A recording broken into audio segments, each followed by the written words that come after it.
ஒரு பள்ளிக்கூடத்துல annual day, அங்க இயேசு பெருமானினுடைய பிறப்பை ஒரு நாடகமாக நடிக்கிறாங்க. அந்த நாட்டினுடைய அரசன் அத்தனை யூதர்களையும் வெளியேற்ற சொல்றாரு. இப்ப சிப்பாயாக நடித்த சிறுவன் ஒவ்வொரு இடமாக சென்று யூதர்களை வெளியேறுங்கள்னு சொல்லிட்டே வராங்க.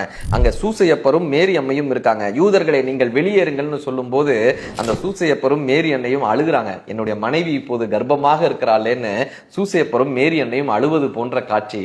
இப்ப இந்த சிப்பாயா நடித்த சிறுவன், அதுவரை உணர்ச்சி வசப்பட்டு யூதர்களை வெளியேறுங்கள்னு கம்பீரமாக சொன்ன சிறுவன் இவங்க அழுகிறத பார்த்த உடனே சொல்றாங்க, இந்த அரசன் நாட்டை விட்டு உங்களை வெளியேற சொன்னாரு, ஆனா நீங்க கவலைப்படாதீங்க, எங்க வீடு இன்னும் 2 தெரு தள்ளிதான் இருக்கு, இந்த பள்ளிக்கூடத்துல இருந்து 2 தெரு தள்ளிதான் எங்க வீடு இருக்கு, நீங்க கவலைப்படாதீங்க, எங்க வீட்டுக்கு வாங்க, நான் உங்களை பாத்துக்கிறேன்னு அந்த பையன் சொல்றான்.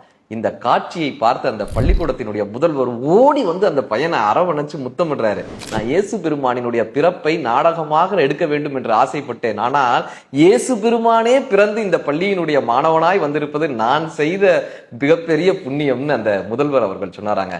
அன்பின் பாதையில் யார் இருந்தாலும் அவர்கள் இறை தூதர்களே.